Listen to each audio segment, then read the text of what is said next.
isa pa sa mga nakapanood ng ng movie mo at Sharon ng premiere night, si Profesora Josephine Bonso.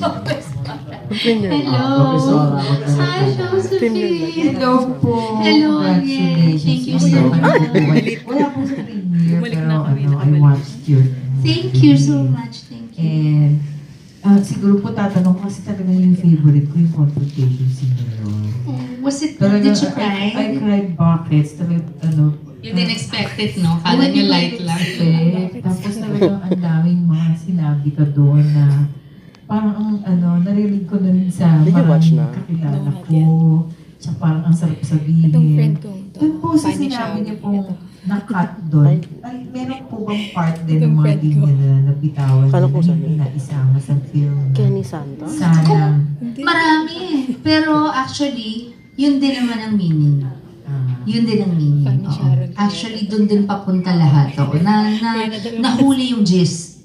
At may nadagdag pa. Parang ganon. Parang kung hindi, siguro yung mas marami pang detalye, pero yun din naman ang ending niya. Ang tumbok niya. Yung tumbok niya, yun din naman. So, walang nagkulang.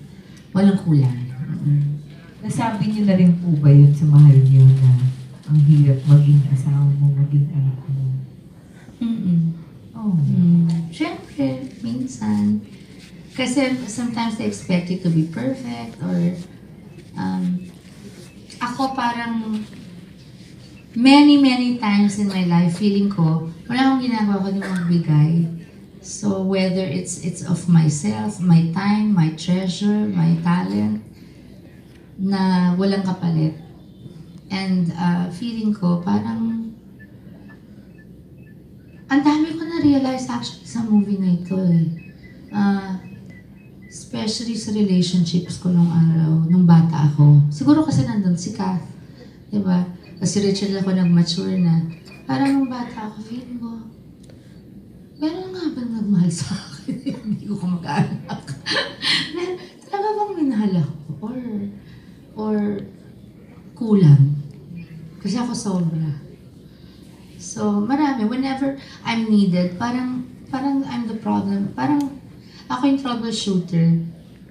Parang when one of my daughters makes a decision without my knowledge, I have no idea. I only find out through someone or whatever, social media. But when it comes to having to have someone troubleshoot for her, oh, ask mama, ganyan, all of a sudden. Ha? Ano yung nangyayari? Ganun ako. So, I have a lot of hinanakit na hindi ko lang sinasabi kasi malalaki na eh. It's just, pero I'm blessed na I have little ones. Well, Frankie's not so little anymore, but best friends ko, yung maliliit, silang tatlo. Si Casey has her own life na rin. Parang si Tim sa movie, pero malayo kasi syempre she's much older, tsaka iba yung buhay na niya, she grew up abroad pa. Yung parang hindi na nga Filipino yung niya, yung hindi values yung living, yung ways of living niya. Oo, hindi na niya comfort zone masyadong Ang Pilipino. aga mo kanina. Siguro Miss po Universe. question ko rin kasi teacher ako, tapos teacher kayo po sa movie. Kasi sinabi na, although hindi masyadong nadama ko yung pagiging teacher niyo doon. Kasi Oo, pagiging... sinabi. Tagal nyo naganta. Pero Ma-establish lang na kaya may pero may, pagkagaling siya. may impression na yung Pupunta mga sana. teacher dahil doon sa Sabi ko, pelikula, "Ay, doon sa role mo, mahilig magsalita. Tapos ang impression yung asawa. Oo, gano'n. Ganun po, meron po ba kayong, ganun po ba yung impression niyo sa mga teacher? Hindi, you know why? When I was in grade school, I have to say, two of my biggest influences were two teachers in grade school, Miss Fermin and Miss Arceo. Ay, meron And na. they were so soft-spoken, very sweet, malayo sa character ko. I think dito in-establish lang para lang magkaroon lang ng, pwede namang wala diba, na gano'n lang yung ugali niya. Pero siguro, kaya hindi na nilagyan ng ibang eksena. Inano lang na nakadagdag lang sa pagiging gano'n niya, yung systematic, yung pagiging teacher niya. Hindi yung basta lang siya gano'n. Pero ako, may influences rin. Tsaka, ang mga barkada ko were the grade school principal, Sister Miriam Raymond Victoriano, Madre. Tapos in IS naman, my hangout was the office. Yung sekretarya, yung barkada ko. Tapos mga kausap ko yung mga teacher ko, sila Sir Acuña, sila Senyora Santos, my teacher in Spanish. Mga Ginang Ludovico, mga teachers. I liked my vice principal. I like talking to adults. And my hangout to crash study, to cram.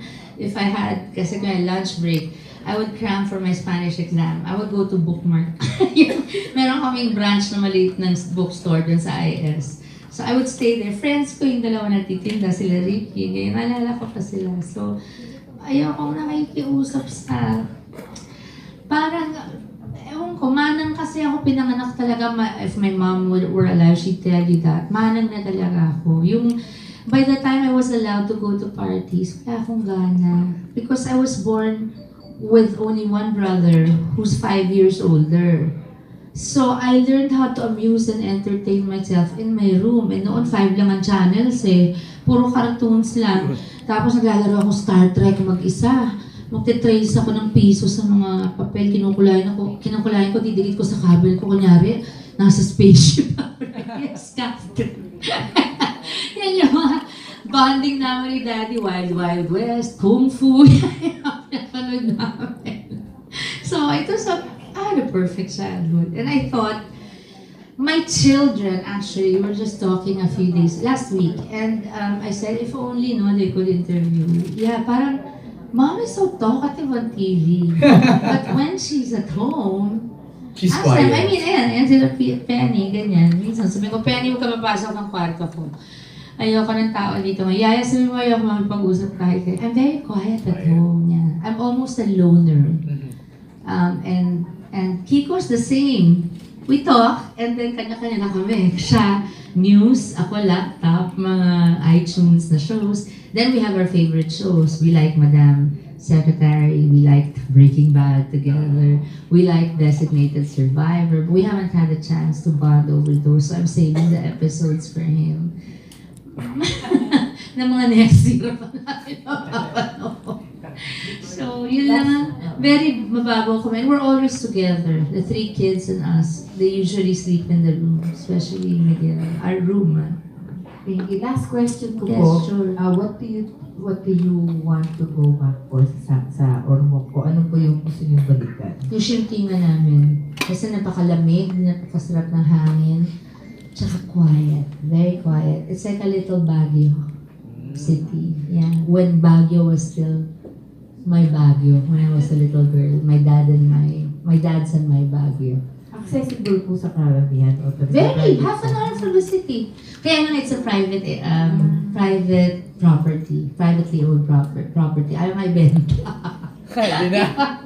And Ormoc is actually, SM just opened. They have Robbins Funds. It's already... Urbanized. Tanong nyo na lang kay Richard. Sobrang ng pagpupuri ko. I know. Oo, yun. Pwede ka ng endorser ng city na yun eh. Nayaman na siya na mag-explain. Thank you, Professora. Thank you. Ganun din ako. I could identify very much with that. So, yun ang reaction. It was so good to be working with Richard and Catherine, who are such great actors. Kasi pag artista kayo, feed off your co-actors, di ka naman makaka-arte nang hindi magaling yung ka-eksena mo eh. You have to feel. They have to make you feel what you're supposed to be feeling, to be able to feel what to tell them. And kung hindi magaling yung ka-eksena mo, gusto mong sakalin dahil nahihirapan ako kasi nagdo-double effort ako, nag-feel-ice pa. So pagdating sa Manila, part of it was in Ormoc, part was in the studio. Galing, no? We recreate stuff. Like we didn't care yung apartment ko sa England, biglang studio na dito. Pero eksakto itsura. So yun, but it took us all night. Dahil nga sa haba, yung umiinit yung ulo mo, halos batuhin mo na yung script mo. Ano ba? Kasi syempre tao ka lang. When you're so tired, then you remember, every part of you has to be involved in a scene that demanding. Physically, you have to be there. I mean, present, strong, ready to, do what you have to do with your hands and your expressions. Mentally, you have to be present 150% because of your lines and your blocking, your stop, where you walk, and emotionally, of course, everything has to be present. So it's not a joke. I really think God, we deserve our sweldo. All of us, yeah. Richard was amazing at that scene. So was Kathleen. We're just curious, Ate Shawi, kung ilang takes ba yung confrontation na yun? Parang, Overnight ang hirap kasi. na di ba? No, and the lines were paragraphs, ha? There were 14 pages of lines. Nga po. Yeah, so... Parang nakwento ni Richard na nagpaka pa kayo kasi you need to memorize. Yeah, we had to pack up, sa Ormoc dapat yun eh. We had to pack up because wala kaming script. Parang yung Unexpectedly Yours. Every single day, pagdating sa shooting, hinihintay namin ma-email yung script from Manila na laging ina-approve ni Inang Olive. So, magagaling yung writers ng SAR Cinema, no question, sila Vanessa, sila Carmen, sila Fico, pero everything had to be, parang talagang it had to be filtered through Inang. And so, hihintay namin yung final, tsaka aralin. So, yung confrontation madrasta, kung ano yung mahirap, yun yung pinakamaganda, pinaka-rewarding. Last na lang po. Yeah. Bali, sabi niya po that time nang bumisita si Daniel dun sa Ormoc. Pakikwento lang po, parang part po ba kayo nung surprise? No way, I didn't know. Hindi niya rin doon alam. Pero kausap ko yung parang, Tin, is he coming? He said, Tita, pero he's so busy pa. So, yung pala pinaplano na yung surprise.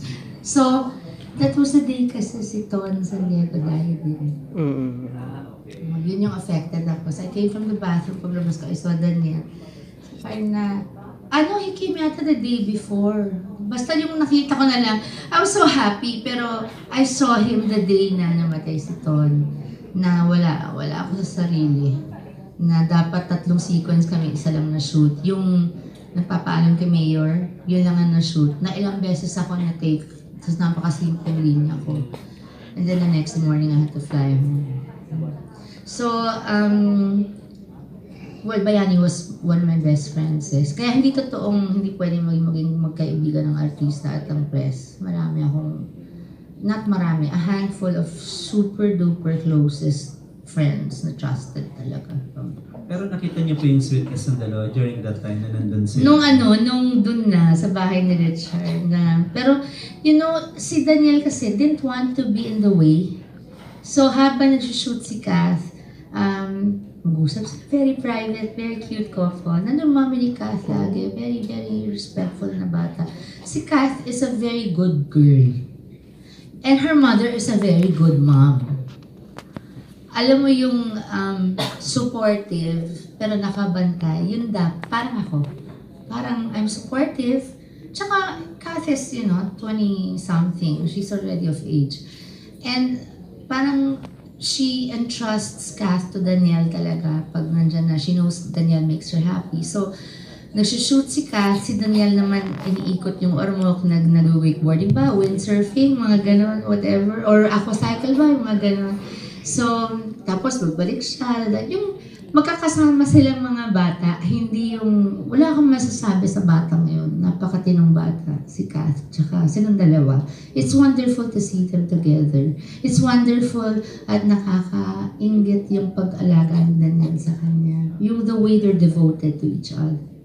Last na lang, yung tawag dito, nung kabataan po ninyo, ano yung nakikita dito sa love team nila, Daniel? Sino po sa dami ng ka-love team nyo? Sino po yung nakikita yung ka-love team nyo na parang KATHNIEL ngayon? Wala.